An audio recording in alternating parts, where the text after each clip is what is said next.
En el año de 1848, llamaron la atención en los Estados Unidos de América diversos fenómenos extraños, que consistían en ruidos, golpes y movimientos de objetos sin causa conocida. Estos fenómenos con frecuencia tenían lugar espontáneamente con una intensidad y persistencia singulares. Pero se notó también que se producían más particularmente bajo la influencia de ciertas personas que se designaron con el nombre de médiums, quienes podían, hasta cierto punto, provocarlos a su voluntad, lo que permitió repetir los experimentos. Con preferencia se servían de mesas, no porque este objeto fuese más a propósito que otro, sino únicamente porque es movible, más cómodo y porque podemos más fácil y naturalmente sentarnos junto a una mesa que junto a cualquier otro mueble. Se obtuvo de este modo la rotación de la mesa, después movimientos en todas direcciones, saltos, caídas, elevaciones, golpes violentos, etc.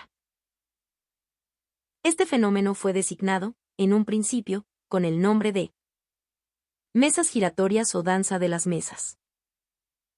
Hasta aquí el fenómeno podía explicarse perfectamente por una corriente eléctrica o magnética, o por la acción de un fluido desconocido, y esta fue la primera opinión que se formó.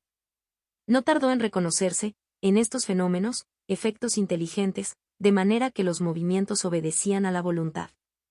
La mesa se dirigía a la derecha o a la izquierda de una persona determinada. ¿Qué es el espiritismo? 14. Se levantaba cuando se le mandaba sobre una o dos patas, daba los golpes que se le pedían, marcaba el compás, etc. Quedó probado desde entonces, con evidencia, que la causa no era puramente física, y según el axioma de que si todo efecto tiene una causa, todo efecto inteligente debe tener una causa inteligente, se dedujo que la causa de este fenómeno debía ser una inteligencia. ¿Cuál era su naturaleza? Esta era la cuestión. El primer pensamiento fue que podía ser un reflejo de la inteligencia del médium o de los asistentes, pero la experiencia demostró muy pronto la imposibilidad de que así fuese, porque se obtuvieron cosas completamente ajenas al pensamiento y conocimiento de las personas presentes, y hasta en contradicción con sus ideas, su voluntad y sus deseos, no podía proceder sino de un ser invisible. El medio de cerciorarse de esto era muy sencillo, se trató de entrar en conversación con aquel ser, lo que se hizo por medio de un convenido número de golpes que significaban sí o no, o designa. Van las letras del alfabeto, y se obtuvieron de este modo respuestas a las diferentes preguntas que se le hacían. Este fue el fenómeno que se designó con el nombre de mesas parlantes. Preguntados todos los seres que se comunicaban de este modo, sobre su naturaleza, declararon ser espíritus y pertenecer al mundo invisible. Habiéndose producido los mismos efectos en un gran número de localidades, por medio de diferentes personas, y siendo observados además por hombres muy respetables y muy ilustrados, no era posible que fuesen juguete de una ilusión. Este fenómeno, desde América, pasó a Francia y al resto de Europa, y durante algunos años las mesas giratorias o parlantes estuvieron de moda, llegando a ser la diversión de los salones. Introducción. 15. Luego presentó el fenómeno un nuevo aspecto que le hizo salir del círculo de simple curiosidad. Las comunicaciones por golpes eran lentas e incompletas. Se notó que adoptando un lápiz a un objeto movible, como una cestita, tablita u otra cosa sobre la cual se apoyaban los dedos, se ponía el objeto en movimiento y trazaba caracteres. Más tarde, se reconoció que aún estos objetos no eran más que accesorios, de los cuales se podía prescindir. La experiencia demostró que el espíritu, obrando sobre un cuerpo inerte para dirigirlo a su voluntad, podía tener acción del mismo modo sobre el brazo o la mano para conducir el lápiz. Entonces se obtuvieron médiums escribientes, esto es, personas que escribían de una manera involuntaria a impulso de los espíritus, cuyas personas venían a ser de este modo instrumentos e intérpretes de aquellos. Desde este momento, las comunicaciones no tuvieron límites y el cambio de pensamientos pudo hacerse con tanta rapidez y extensión como entre los vivos. Era, pues, un vasto campo abierto a la exploración, un descubrimiento de un nuevo mundo, el mundo de los invisibles, como el microscopio había hecho descubrir el mundo de los infinitamente pequeños. ¿Qué espíritus son estos? ¿Qué destino tienen en el universo? ¿Con qué fin se comunican con los mortales? Tales fueron las primeras preguntas que se trataron de resolver. Se supo muy pronto, por ellos mismos, que no son seres excepcionales en la creación, sino las mismas almas de aquellos que han vivido en la tierra o en otros mundos, que estas almas, después de haberse despojado de la envoltura corporal, pueblan y recorren el espacio. Ya no era lícito ponerlo en duda, cuando entre ellos se reconocieron parientes y amigos, con los cuales se pudo entablar. ¿Qué es el espiritismo? 16. Conversación, al venir a dar pruebas de su existencia, a demostrar que solo muere el cuerpo, que el alma o espíritu vive siempre, y cuando hicieron comprender que están aquí a nuestro lado, como durante su vida, viéndonos, observándonos, rodeando solícitos a aquellos a quienes han amado y cuyo recuerdo es para ellos una dulce satisfacción. Los golpes y los movimientos son, para los espíritus, medios de atestiguar su presencia y llamar sobre ellos la atención, de la misma manera que lo haría una persona para avisar que alguien llama. Los hay que no se limitan a ruidos moderados, sino que producen un alboroto semejante al de la vajilla cuando se rompe, al de las puertas cuando se abren y cierran, o al de los muebles cuando son arrastrados por el suelo. Por medio de estos golpes y movimientos convencionales, han podido expresar sus pensamientos, pero la escritura ha puesto a su alcance un medio más completo, más rápido y más cómodo, y por esto la prefieren a todos los otros. Por la misma razón que pueden hacer formar caracteres, pueden guiar la mano para hacer trazar dibujos, escribir música, ejecutar un fragmento en un instrumento cualquiera.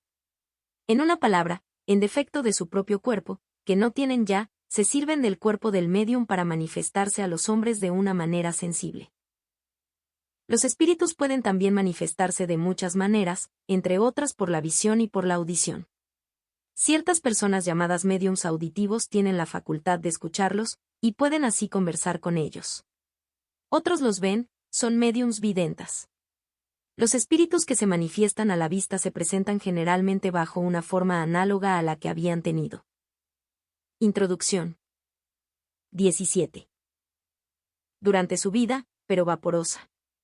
Otras veces esta forma tiene todas las apariencias de un ser viviente, hasta el extremo de producir completa ilusión y de que a veces se les haya tomado por personas de carne y hueso, con las cuales se ha podido hablar e intercambiar apretones de manos, sin conocer que se trataba con los espíritus más que por su desaparición instantánea. La vista general y permanente de los espíritus es muy poco común, pero las apariciones individuales son muy frecuentes, sobre todo en el momento de la muerte. El espíritu, desprendido del cuerpo, parece que se da prisa en ir a ver a sus parientes y amigos, como para advertirles que acaba de dejar la tierra y manifestarles que vive aún. Evoque cada uno sus recuerdos y entonces verá cuántos hechos auténticos de este género, de los cuales no se ha hecho caso, han tenido lugar, no solamente por la noche durante el sueño, sino en pleno día y en el estado más completo de vigilia. En otro tiempo se miraban estos hechos como sobrenaturales y maravillosos y se atribuían a la magia y a brujería, hoy los incrédulos los achacan a la imaginación. No obstante, desde que la ciencia espiritista ha dado la clave de ellos, se sabe cómo se producen y que no salen del orden de los fenómenos naturales. El espiritismo, sin embargo, no es un descubrimiento moderno. Los hechos y los principios en que reposa, se pierden en la oscuridad de los tiempos, porque no solo se encuentran sus huellas en las creencias de los pueblos, en todas las religiones, en la mayor parte de los escritores sagrados y profanos, sino que los hechos incompletamente observados han sido interpretados con frecuencia con arreglo a las ideas supersticiosas de la ignorancia, y sin haber deducido de ellos todas las consecuencias. ¿Qué es el espiritismo? 18. En efecto, el espiritismo está fundado en la existencia de los espíritus, pero no siendo estos más que las almas de los hombres, desde que hay hombres hay espíritus. El espiritismo, pues, ni los ha descubierto ni inventado. Si las almas o espíritus se manifiestan a los vivos es porque esto es natural, y desde luego han debido hacerlo en todas las épocas. Así es que en todas ellas y en todas partes se hallan pruebas de sus manifestaciones, las cuales abundan mayormente en los relatos bíblicos. Lo moderno es la explicación lógica de los hechos, el conocimiento más completo de la naturaleza de los espíritus, de su misión y de su modo de obrar, la revelación de nuestro estado futuro, y en fin, su constitución en cuerpo científico y doctrinario, así como sus diversas aplicaciones. Los antiguos conocían el principio, los modernos conocen los detalles. En la antigüedad el estudio de esos fenómenos era privilegio de ciertas clases que no los revelaban más que a los iniciados en sus misterios. En la Edad Media, aquellos que se ocupaban de ellos ostensiblemente eran mirados como hechiceros y se les quemaba. Pero hoy no hay misterios para nadie, a nadie se quema, todo se hace a la luz del día, y todo el mundo está dispuesto a ilustrarse y a practicar, porque en todas partes se encuentran médiums y cada uno puede serlo, más o menos. La doctrina que enseñan hoy los espíritus no tiene nada de nuevo. Se encuentran fragmentos de ella en la mayor parte de los filósofos de la India, de Egipto y de Grecia, y completa en la enseñanza de Cristo. ¿A qué viene, pues, el espiritismo? A confirmar con nuevos testimonios, a demostrar con hechos verdades desconocidas o mal comprendidas, y a restablecer en su verdadero sentido aquellas que han sido mal interpretadas o voluntariamente alteradas. Introducción. 19.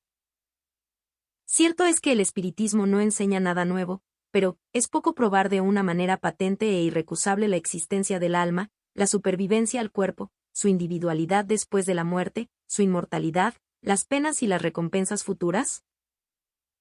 Desde el punto de vista religioso, el espiritismo tiene por base las verdades fundamentales de todas las religiones, Dios, el alma, la inmortalidad, las penas y las recompensas futuras, pero es independiente de todo culto particular.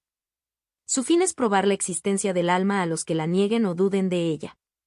Que sobrevive al cuerpo, y que sufre también después de la muerte las consecuencias del bien o del mal que ha hecho durante la vida corporal, lo cual pertenece a todas las religiones. Como creencia en los espíritus, es igualmente de todas las religiones, de la misma manera que es de todos los pueblos, puesto que donde hay hombres, hay almas o espíritus, y también puesto que las manifestaciones son de todos los tiempos, y su relato se encuentra en todas las religiones sin excepción. Se puede ser, pues, católico, griego o romano, protestante, judío o musulmán, y creer en las manifestaciones de los espíritus, y por consiguiente, ser espiritista. La prueba está en que el espiritismo tiene adeptos en todas las creencias. Como moral, es esencialmente cristiana, porque la que enseña no es más que el desarrollo y la aplicación de la de Cristo, la más pura de todas y cuya superioridad no es negada por nadie, prueba evidente de que es la ley de Dios y que la moral está a disposición de todo el mundo.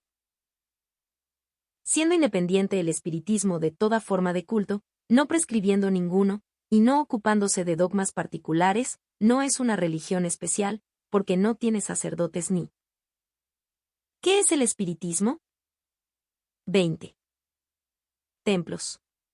A los que le preguntan si hacen bien o mal en seguir tal o cual práctica, contesta, si creéis vuestra conciencia obligada a hacerlo, hacedlo.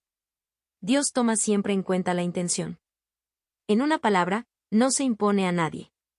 No se dirige a los que teniendo fe están satisfechos de ella, sino a la numerosa categoría de los vacilantes e incrédulos. No los arrebata a la Iglesia, puesto que moralmente se han separado de ella total o parcialmente, les hace recorrer las 3/4 partes del camino para volver a aquella, a la cual toca hacer lo demás.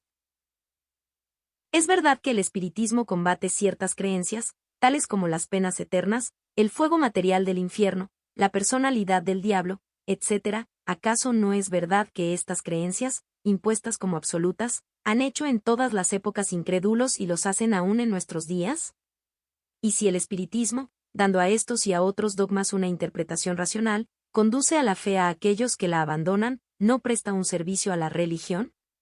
Así es que un venerable eclesiástico decía con respecto a este asunto, el espiritismo hace creer algo, y vale más creer algo que no creer nada. No siendo los espíritus más que las almas, no pueden negarse aquellos sin negar estas. Admitiendo las almas o espíritus, la cuestión, reducida a su más simple expresión, es esta: ¿las almas de aquellos que han muerto pueden comunicarse con nosotros? El espiritismo prueba la afirmación con hechos materiales, ¿qué prueba puede darse de que no sea posible? Si lo es, todas las negaciones del mundo no impedirán que lo sea, porque esto no es ni un sistema, ni una teoría, sino una ley de la naturaleza, y contra las leyes de la naturaleza es impotente la voluntad del hombre. Es, pues, preciso aceptar de buen o mal grado las consecuencias y conformar a ellas sus creencias y sus costumbres.